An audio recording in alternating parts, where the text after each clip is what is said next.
Pasangan muda-mudi tanpa hubungan nikah terjaring berduaan di dalam kamar salah satu hotel di Jalan Sukarela, Palembang pada Selasa malam 10 November 2020. Namun sebelum tertangkap basah, wanita berhijab tersebut berupaya mengelabui anggota unit Tipiring dan tim hunter Satuan Sabara Polrestabes Palembang dengan bersembunyi di bawah tempat tidur.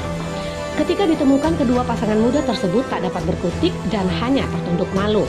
Kemudian kedua pasangan ini bersama belasan pasangan mesum lainnya digiring ke Mapolrestabes Palembang.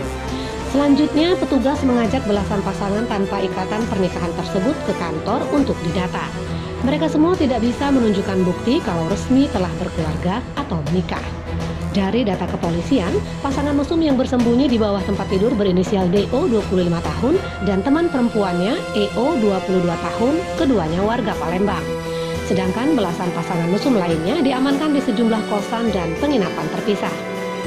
Menurut Kasat Sabara Polrestabes Palembang AKBP Sony Trianto melalui Kanit Tipiring Sat Sabara Ibtu Ahmad Yani, ada 13 pasangan tak resmi yang terjaring razia cipta kondisi pada malam tersebut yang diamankan dari dua penginapan di dua lokasi berbeda, yakni kawasan Jalan Sukarela dan Jalan R. Sukamto Palembang.